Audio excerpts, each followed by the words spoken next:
राधे राधे दोस्तों, welcome to BSCB सारथी। आज हम लोग देखेंगे हमारे पोइट्री सेक्शन के आखिरी दो पोयम। पहला है स्नेक और दूसरा है my grand mother's house. I hope आपने हमारे पुराने सभी वीडियोस को देख रखा है। अगर आपने हमारे पुराने वीडियोस नहीं देखे हैं तो उनके प्लेलिस्ट बना दिए गए हैं, ज़रूर चेक करें। अब आइए देखते हैं हमारा आज का पहला पोयम। आइए देखते हैं हमारा पोयम स्नेक, जिसको लिखा है D.H. लॉरेंस ने। इनका जन्म 1885 को हुआ था और इनकी मृत्यु 1930 को हुई थी। इनका जन्म इंग्लैंड के अंदर में हुआ था और जो D.H. लॉरेंस हैं वो एक पोइट के साथ साथ एक नॉवलिस्ट भी हैं, एक शॉर्ट स्टोरी राइटर भी हैं और साथ ही साथ वो एक एसेइस्ट भी हैं। अगर हम बात करें D.H. लॉरेंस का, तो D.H. लॉरेंस प्रेज करते हैं और हाईलाइट करते हैं importance of natural living things, यानी जितने भी नेचुरल लिविंग बींग्स हैं, जैसे कि जीव जंतु, जैसे कि पेड़ पौधे, ठीक है, उनके इम्पोर्टेंस को ये बहुत ही प्रेज करते हैं। और उनके ज़्यादातर जो राइटिंग हैं वो इन्हीं कनेक्शन को दिखाते हैं, the connection between the human beings and the natural world, यानी कि जो ह्यूमन बींग्स हैं और हमारे नेचुरल वर्ल्ड यानी कि हमारा प्रकृति के साथ एक कनेक्शन स्टैब्लिश किया जाता है उनके ज़्यादातर पोएम्स के अंदर में। और ऐसा ही एक कनेक्शन हमको देखने को मिलता है हमारा पोएम स्नेक में भी। अगर हम बात करें D.H. लॉरेंस के द्वारा लिखे गए कुछ फेमस वर्क्स का, तो एक फेमस वर्क है उनका द वाइट पीकॉक, दूसरा है सन्स एंड द लवर्स और तीसरा है द रेनबो। ये इनके लिखे हुए कुछ फेमस वर्क्स हैं जो D.H. लॉरेंस ने लिखा है। आइए अब हम बात करते हैं हमारे पोएम स्नेक के बारे में। The poem describes an incident from the poets life in Sicily, यानी कि ये जो पोएम है इसमें जो कवि हैं, जो D.H. लॉरेंस हैं, वो अपनी ज़िंदगी के एक अनुभव को शेयर करते हैं जब वो सिसिली में रह रहे थे उस समय की। On a hot day, the poet goes to his water trough to drink water, यानी कि बहुत ही गर्मी का मौसम था और पानी पीने के लिए जो हमारे कवि हैं D.H. लॉरेंस, वो एक वाटर ट्रफ के पास जाते हैं। वाटर ट्रफ कहा जाता है नाद को जिसमें पानी हम लोग भर के रखते हैं। लेकिन he sees a snake already there, यानी कि जब D.H. लॉरेंस वहाँ पानी पीने के लिए जाते हैं तो वहाँ पहले से एक स्नेक मौजूद होता है जो वहाँ पहले से पानी पी रहा होता है। The poet waits patiently and watches the snake with admiration, यानी कि जो पोइट हैं वो शांति से चुपचाप वहाँ खड़े होकर के चुपचाप से उस सांप को पानी पीते हुए देखते रहते हैं। द स्नेक लुक्स काम, slow and dignified like a king, यानी कि D.H. लॉरेंस के मन में एक विचार आता है कि ये जो सांप है ये बहुत ही शांत स्वभाव का है और बिल्कुल डिग्निफाइड है, जैसे कि कोई एक राजा हो। The poet feels respect for the snake and enjoys watching it, जो हमारे कवि हैं उसके मन में इस सांप के प्रति बहुत ही आदर और सम्मान आता है और वो उसे देखते रहते हैं, निहारते रहते हैं। At the same time, his education and society tell him that snakes are dangerous. लेकिन उनकी जो एजुकेशन है, यानी उनका जो शिक्षा है और जो सामाजिक सोच है, उन्हें यह याद दिलाती है कि सांप जो है आमतौर पर एक बहुत ही भयंकर और खतरनाक जीव माने जाते हैं। इसलिए उनके मन में एक द्वंद्व आ जाता है। This creates a conflict in the poet's mind, यानी कि इस वजह से उनके मन में एक द्वंद्व आ जाता है कि वेदर टू रेस्पेक्ट, आदर करना चाहिए, या किल द स्नेक, यानी उस सांप को मार देना चाहिए। The snake finishes drinking and slowly goes back into a hole, लेकिन जो सांप है वो धीरे धीरे अपना पानी पी करके चुपके से वापस अपने होल यानी अपने बिल की तरफ जाने लग जाता है। Suddenly the poet throws a log at the snake, यानी कि तभी अचानक से जो पोइट है वो लकड़ी का एक टुकड़ा उठा करके उस सांप के ऊपर में फेंक देते हैं। बट आफ्टर डूइंग दिस, ऐसा करने के बाद the poet feels guilty and ashamed, यानी ऐसा करने के बाद जो पोइट है उनके मन में आत्मग्लानि का भाव आ जाता है। उन्हें ऐसा लगता है कि उन्होंने ऐसा जो किया ये बहुत ही गलत किया, ठीक है, उन्होंने एक अनैतिक काम किया है, उन्होंने एक पाप किया है, ऐसा उनके मन में एक गिल्ट आ जाता है। He realises that his action was wrong and driven by fear, यानी कि उन्हें यह रियलाइज होता है कि उन्होंने गलत किया है और ऐसा उन्होंने केवल भय के कारण से, डर के कारण से किया है। He feels he has insulted a noble creature of the nature, यानी उन्हें ऐसा लगता है कि उन्होंने एक नोबल क्रिएचर, एक बहुत ही शांत स्वभाव के एक जीव को उन्होंने इंसल्ट किया है ऐसा करके। और ये जो पोएम है, it teaches respect the nature and not to act of fear और हेट्रेड, यानी कि ये पोएम हमें ये सिखाती है कि हमें नेचर के उन हर एक जीव जंतुओं को रेस्पेक्ट करना चाहिए और कभी भी डर से या हेट्रेड से हमें कोई भी निर्णय नहीं लेना चाहिए। आई होप आपको ये सारी बातें अच्छे से समझ में आ गई होंगी। अब चलिए देखते हैं इस चैप्टर के कुछ इंपॉर्टेंट MCQ क्वेश्चंस को जो आपके आने वाले एग्जाम में हैं, बहुत ही ज़्यादा इम्पॉर्टेंट। हमारा पहला क्वेश्चन है, the snake drank enough and lifted his head, तो इसका करेक्ट आंसर है option number C, dreamily. Question number 2, he drank enough and lifted his head dreamily as one who has drunken, ये जो line है ये कहाँ से लिया गया है? तो ये लाइन लिया गया है हमारे पोएम स्नेक से, जिसके हमारे पोएट हैं D.H. लॉरेंस। आगे बढ़ते हैं। Question number 3, I despised myself and the voice of my accursed human education, ये लाइन कहाँ से लिया गया है? ये लाइन लिया गया है हमारे पोएम स्नेक से, तो करेक्ट आंसर है option number C. Question number 4, was it dash that I dared not to kill him, तो इसका करेक्ट आंसर है ऑप्शन नंबर डी, cowardice। आगे बढ़ते हैं। Question number 5, Was it cowardice that I dared not to kill him, यह line कहाँ से लिया गया है? तो ये लाइन लिया गया है हमारे पोएम स्नेक से। Question number 6, and stooped and drank a little more is from, ये भी लाइन हमारे पोएम स्नेक से लिया गया है। आगे बढ़ते हैं। Question number 7, the phrase a king of exile in the poem snake stands for, यानी ये जो वर्ड है ए किंग ऑफ एग्जाइल, ये किसके लिए यूज किया गया है? तो ये यूज किया गया है द स्नेक के लिए। Option number C is the right answer. Question number 8, after hitting the snake with a log the speaker of the poem snake wants to dash, तो क्वेश्चन नंबर 8 का करेक्ट आंसर है expiate. Option number B is the right answer. Question number 9, the poet is dash the snake, the poet is afraid of the snake. Question number 10, in dash according to the poem snake black snakes are considered innocent, तो question number 10 का जो correct answer है वो है Sicily. In Sicily according to the poem black snakes are considered innocent, यानी कि Sicily के अंदर में ब्लैक स्नेक को बहुत ही इनोसेंट माना जाता है, शांत स्वभाव का माना जाता है। Question number 11, The poet was dash dressed when he saw the snake, तो the poet was in pajamas. Option number B is the right answer. Someone was before me at my water trough and I like a second comer waiting, ये जो line है ये कहाँ से लिया गया है? तो ये लाइन लिया गया है हमारे पोएम स्नेक से। करेक्ट आंसर है ऑप्शन नंबर बी। आगे बढ़ते हैं। Question number 13, who composed the poem snake, तो ये लिखा गया है D.H. लॉरेंस के द्वारा। Option number A is the correct answer.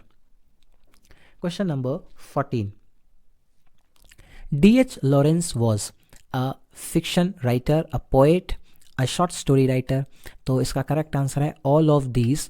Option number D is the right answer. Question number 15, in the poem snake Lawrence denounces the artificialities of dash life, तो इसका correct answer है option number C, modern life. Question number 16, who is the speaker in the poem snake, तो speaker हमारे poet खुद हैं D.H. Lawrence, तो correct answer है option number D. आगे बढ़ते हैं। Question number 17, D.H. Lawrence has written the poem, तो D.H. लॉरेंस का लिखा हुआ पोएम है snake. Question number 18, A snake appears at the trough of the dash to sip water, तो इसका करेक्ट आंसर है option number C, poet. Question number 19, A dash came to DH Lawrence water trough, तो a snake came, option number A is the right answer. Question number 20, the poet had gone to the water trough to drink water, option number C is the right answer. Question number 21, and must stand and wait for there, he was at the trough before me. ये लाइन कहाँ से लिया गया है? तो ये line लिया गया है हमारे पोएम स्नेक से, option number D is the correct answer. Question number 22, the snake seemed like a dash in exile. Question number 22 का करेक्ट आंसर है अ किंग. ठीक है, option number D is the right answer. आगे बढ़ते हैं. Question number 23, a dash is mentioned in the poem snake, तो इसका correct answer है option number C, carob tree, option number C is the right answer. Question number 24, when the poet saw the snake it was very dash day, तो it was very warm day, बहुत ही गर्म मौसम था, option number B is the correct answer. Question number 25, the snake met the poet near his water trough, option number C is the right answer. Question number 26, the speaker had a desire to talk to the snake, option number D is the correct answer. Question number 27, the snake looked at the poet vaguely, option number D is the right answer. Question number 28, the voice of my education said to me he must be killed, ये लाइन कहाँ से लिया गया है? तो ये line लिया गया है हमारे पोएम स्नेक से.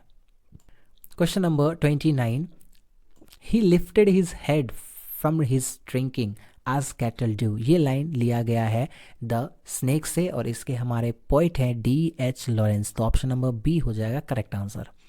Question number 30, he lifted his head from his drinking, ये लाइन कहाँ से लिया गया है? तो ये लिया गया है हमारे पोएम स्नेक से, option number A is the right answer. Question number 31, DH Lawrence exalts the value of primitive life in the poem Snake. Option number A is the correct answer. Question number 32, the poet in Snake picked up a dash log, तो इसका correct answer है clumsy. Option number B is the right answer. Question number 33, who wanted to kill the snake? तो the poet DH Lawrence wanted to kill the snake. Option number A is the correct answer. Question number 34, in the poem Snake, Lawrence exalts the value of, तो इसका correct answer है primitive life, option number A is the right answer. I hope आपको ये सारी बातें अच्छे से समझ में आ गई होंगी. अब आगे बढ़ते हैं आखिरी पोएम जिसका नाम है माई ग्रैंड मदर्स हाउस. इस पोएम को लिखा है कमला दास ने, जिनका जन्म 31 मार्च को 1934 में हुआ था और इनकी मृत्यु 31 मई 2009 में हुआ था. इनका जन्म महाराष्ट्र यानी कि पुणे में हुआ था और शी बिलोंग्ड टू इंडिया, यानी कि ये इंडियन पोइट है. ये एक पोइट के साथ साथ एक बहुत ही फेमस एसेइस्ट भी है और साथ ही साथ वो एक शॉर्ट स्टोरी राइटर भी है. ठीक है, और इंग्लिश लैंग्वेज के साथ साथ ये मलयालम लैंग्वेज के भी लिटरेचर में बहुत सारी चीज़ों को लिखा है. 1984 में इनको नोबेल प्राइज़ के लिए शॉर्टलिस्ट किया गया था और इनके द्वारा लिखी गई है इनका ही एक ऑटोबायोग्राफी जिसका नाम है माय स्टोरी. अगर हम बात करें कमला दास के द्वारा लिखे गए कुछ फेमस वर्क का, तो एक है समर इन कोलकाता, दूसरा है यस अल्लाह, तीसरा है the old playhouse and the others और एक है only saint know how to sing. आइए अब हम लोग देखते हैं कमला दास के द्वारा लिखा गया जो poem my grand mother's house है उसके बारे में. The poem is about poet's deep emotional attachment to her grand mother's house, यानी कि ये जो पोएम है इसमें पोइट के उस इमोशनल अटैचमेंट को दिखाया गया है जो उनको उनके ग्रैंड मदर के घर के साथ में जुड़ा हुआ है. The grand mother's house was once full of love warmth and happiness, यानी कि ग्रैंड मदर का जो पोइट के जो ग्रैंड मदर हैं उनका घर उनके लिए वो जगह था जहां उन्हें पहली बार बहुत ज़्यादा प्यार, अपनापन और खुशी मिला. After the grandmother's death the house became silent, empty and lifeless. यानी कि नानी के निधन के बाद, यानी ग्रैंड मदर के डेथ के बाद वो घर जो है वो अब सुनसान है, खाली है और निर्जीव सा हो गया है। The poet feels lonely and emotionally starved. यानी कि अगर हम प्रेजेंट में बात करें तो जो कमला दास हैं वो कहती हैं कि अब वो वर्तमान में बहुत ही अकेलापन महसूस करती हैं, ठीक है, और उन्हें वो प्यार की कमी महसूस होती है। She remembers how she once received unconditional love. यानी कि वो याद करती हैं कि उन्हें उस घर पर बिना किसी शर्त के बहुत ज़्यादा दुलार और प्यार मिला करता था। The poet longs to go back to that house. यानी वापस जाने की गहरी इच्छा व्यक्त करती है और चाहती है कि वहाँ से थोड़ा सा भी प्यार मिल जाए तो वो भी उनके लिए काफ़ी होगा। वो अपने आप को भिखारी से तुलना करती हुई कहती है कि वो प्यार के लिए गुहार लगाती हैं लोगों से, लेकिन वो प्यार उसे नहीं मिल पा रहा है। The poem highlights the pain of loss, nostalgia and need for love. यानी कि ये जो पोएम है ये उस पेन को दिखाता है, दर्द को दिखाता है, ठीक है, कि उसे जो प्यार मिल रहा था वो प्यार अब उसे नहीं मिल पा रहा है। It shows how childhood memories stay alive and continue to affect us. यानी ये दिखाता है कि कैसे जो बचपन का हमारा मेमोरी यादें हैं, ठीक है, ये कभी भी मिटती नहीं है और ये हमेशा हमारे मन में रह जाती हैं। तो आई होप आपको ये सारी बातें अच्छे से क्लियर हो गई होंगी। अब आइए हम लोग देखते हैं हमारे इस पोएम के कुछ इंपॉर्टेंट एमसीक्यू क्वेश्चंस को जो हमारे आगे आने वाले एग्जाम के लिए हैं बहुत ही ज़्यादा इंपॉर्टेंट। तो हमारा पहला क्वेश्चन है, dash spent her childhood days with her grandmother. तो इसका करेक्ट आंसर है option number C, Kamala Das. Question number 2, how often I think of going there to peer through blind eyes of window. ये जो line है ये कहाँ से लिया गया है? तो ये लिया गया है हमारे poem my grand mother's house से। Option number A is the correct answer. Question number 3, the grand mother's house fell dash after her death. तो इसका करेक्ट आंसर है silent. Option number C is the correct answer. Question number 4, the narrator in the my grand mother's house received love. Option number C is the correct answer.